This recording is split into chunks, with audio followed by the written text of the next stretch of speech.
Shalom, shalom. First and foremost, I want to give all praises, glory, and honor to Yahweh Bahasham, Yahweh Shai Bahasham, Rachak Wadash. Double honors to the apostles and elders of Great Millstone. Salutations, much love and respect to you, Akim, out there pushing this word out in truth and sincerity. Now, this is some important news. Israeli, or the state of Israel has attacked Iran. Okay, inside of Iran, and this is significant because of biblical prophecy, and we're going to go into this, okay, in a second. The first thing I'm going to do is I'm going to let this individual speak from Israeli News Live, and he's going to break down a bit of the situation. Good evening, friends. Stephen Benoon with Israeli News Live, and this here coming in tonight. I want to thank Brother Anthony bringing my attention to this here. Multiple drone strikes against factories in Iran. Reports that drones came from an Israeli air base in Azerbaijan. Do not doubt this will escalate, and Russia will have to side with Iran in a war against Israel. That's being spoken by Syrian Girl there. I had just been in a meeting earlier this evening, and we were discussing the situation in Ukraine, how that's going to get much worse. We were discussing that as soon as that escalates, that China will take Taiwan. We're expecting this all to go down the next few weeks. And then also I was told that Israel is going to strike Iran. But we were expecting Iran to be struck, actually not right now, but after the situation with Taiwan. Now, this is only a drone strike on factories right now, so it's not a real all-out war. And also, we were discussing the fact that Netanyahu just met with King Abdullah of Jordan. And that meeting, of course, it was disclosed to me that what they were discussing is that Israel is going to be using their airspace to send missiles into Iran from Israel. And of course, this all being said because there is belief that Iran was getting ready to strike Israel once the U.S. is bogged down in a war with Russia over Ukraine because of the sending in the Abrams tanks. So first thing in the morning, I will be getting with you and I will be discussing more of this information here about what's going on, Iran, Ukraine, Israel. This is just the beginning. It's a very small attack right now that Israel has done inside of Iran, and but you can believe we're going to go into an all-out war. There's just no doubt about it. It's the things that are happening there. It appears that we have other footages as well here. Much bigger fire there. Ammunition depots, from what I understand, has been struck inside of Iran. But again, it's the fact that Israel has struck inside of Iran, and we can expect that Iran is going to retaliate. No, I'm sorry, that's from February 2022. I apologize. So we're just still dealing with just a smaller video here. So anyways, you heard what he said. He said that, war is inevitable, okay, and that Iran will retaliate based on this. Now, this is all biblical prophecy. We understand that those people in the land that's calling themselves Israeli, those are not the Israelites of the Bible. Those are not descendants of Jacob, okay? These are just those that are in the land currently, because that was prophesied that Esau, aka the Idumeans, because Idumea is another way of saying the Edomites, would take over that land. Let's get Ezekiel, the 36th chapter, in the 5th verse. Okay. This is Ezekiel 36 and verse 5, and it reads, "Therefore thus saith the Lord power, surely in the fire of my jealousy have I spoken against the residue of the heathen, and against all Idumea," this is another way of saying Edomites, "which have appointed my land into their possession." What's the land of the Lord? The land of Israel. "With the joy of all their heart, with the spiteful minds that cast it out for a prey." And what is one of the MOs of Esau? One of the main MOs of Esau is to deceive. So not only did they get into the land, but they started to call themselves the people of the land. which they are not. Okay? They are not. But they are Edomites there for a purpose.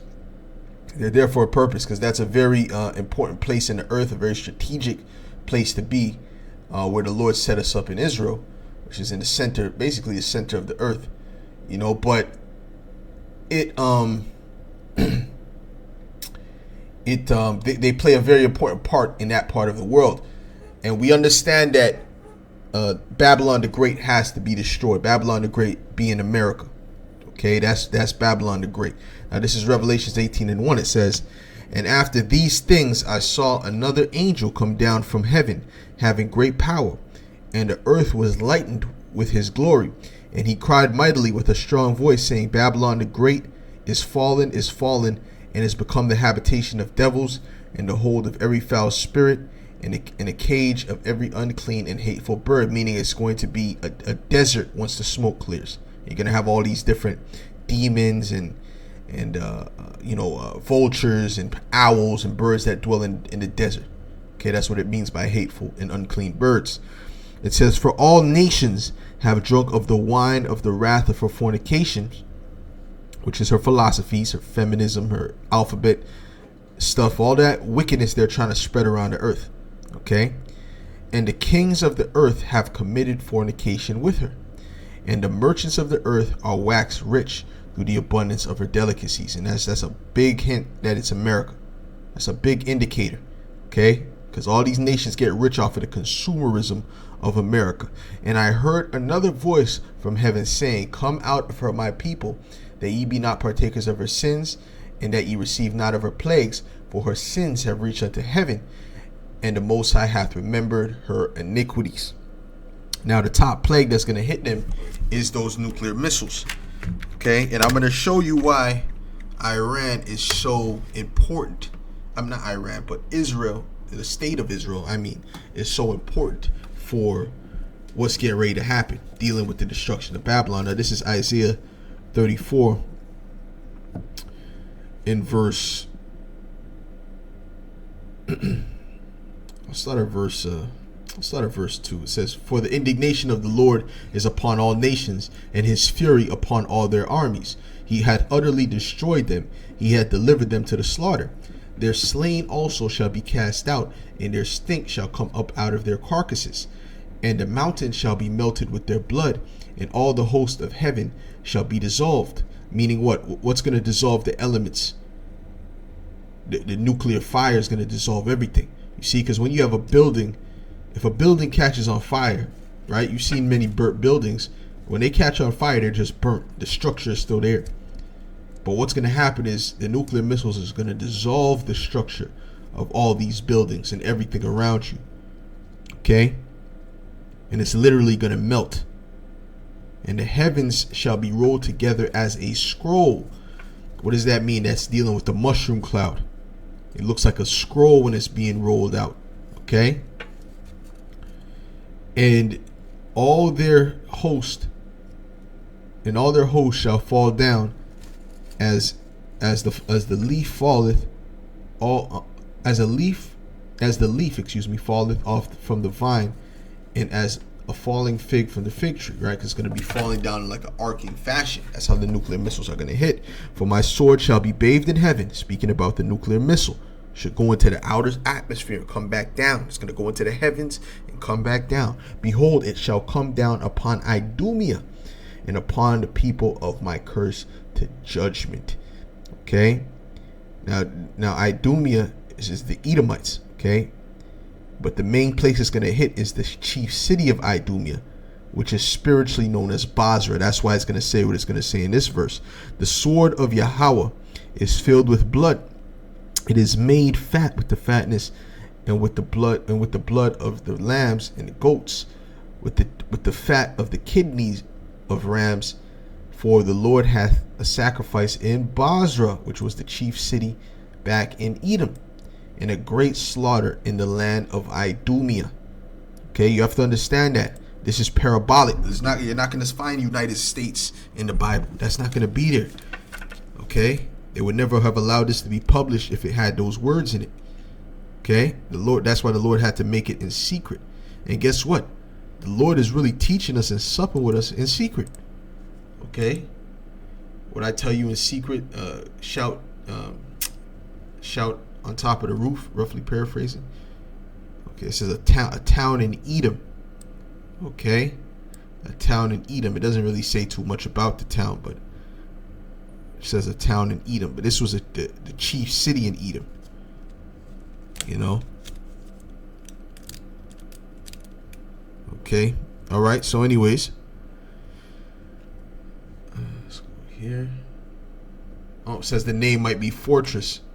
Well, America, what is America? America is a defense or a fortress to all these different beast countries because of their military might. The same way Russia is a defense to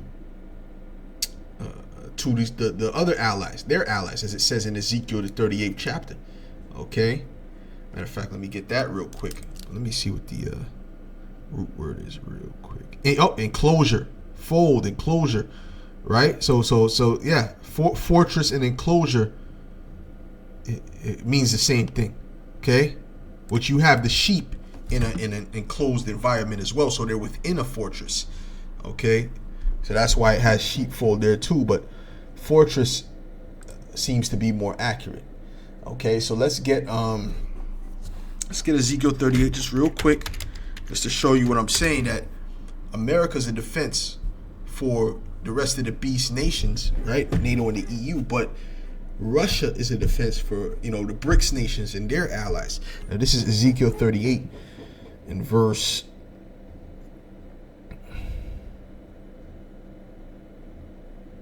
right, and I'll say and I'll start at verse 3. It says, and say, thus saith the Lord power, behold, I am against thee, O Gog, the chief prince of Meshach and Tubal, and I will turn thee back and put hooks into thy jaws, and I will bring thee forth in all thine armies,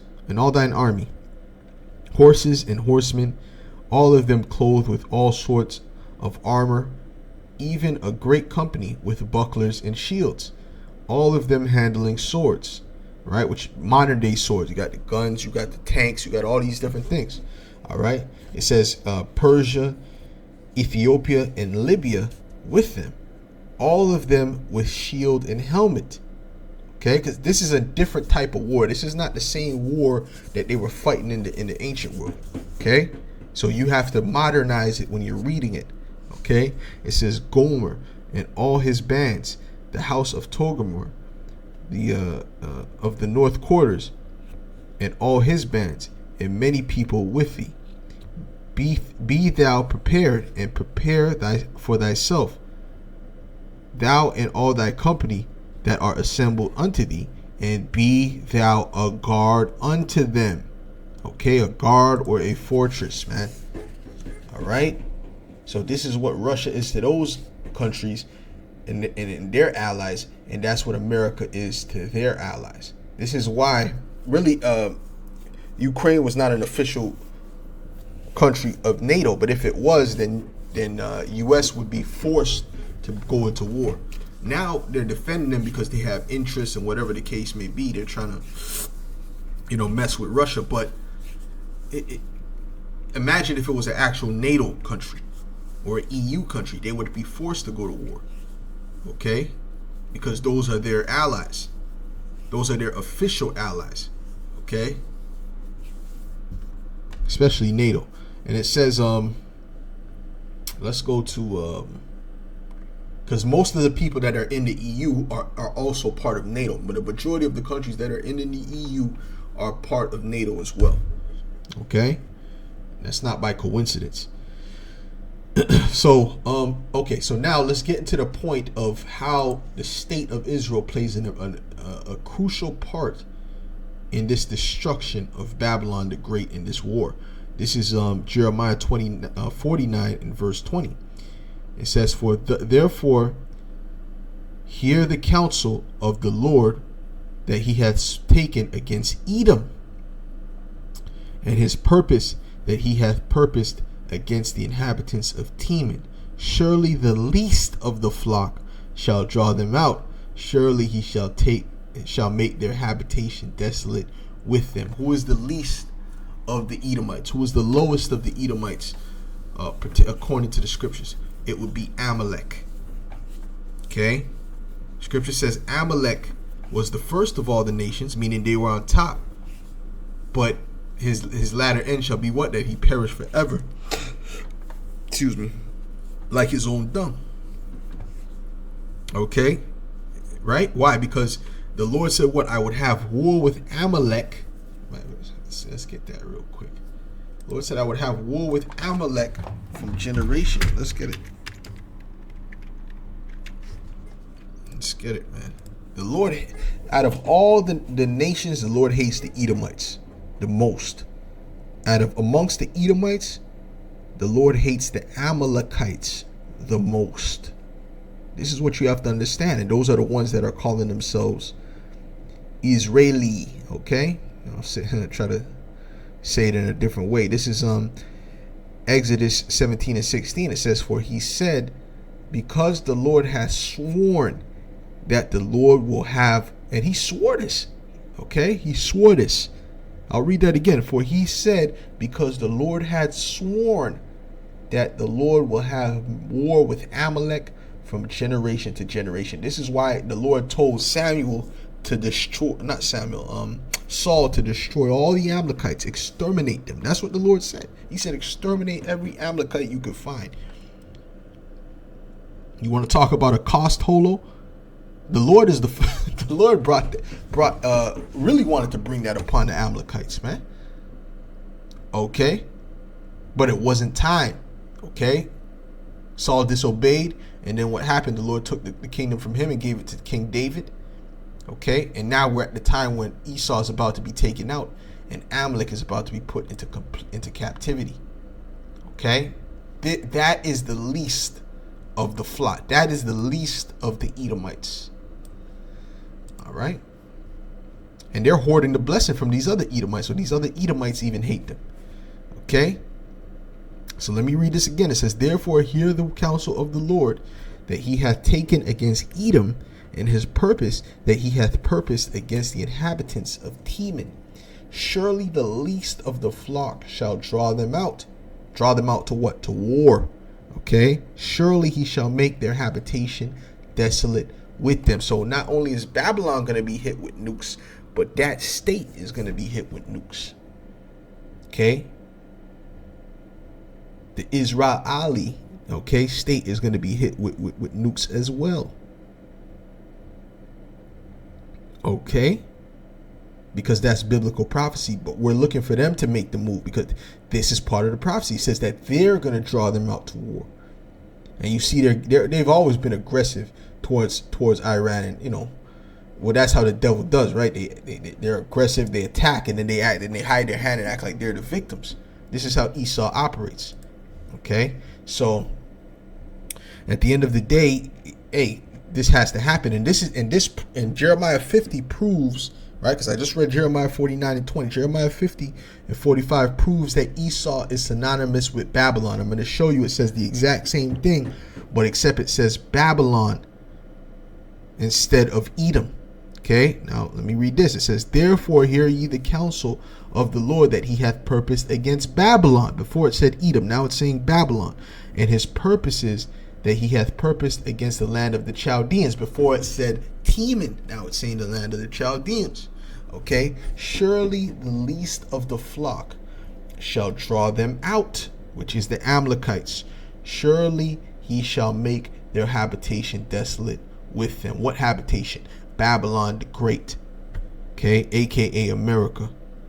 Okay, well, let's continue. It says, at the noise of the taking of Babylon, the earth is moved, and the cry is heard among the nations. This is inevitable. When he said that war is inevitable, he was absolutely correct. It is inevitable that World War III is going to pop off, because they're not in control.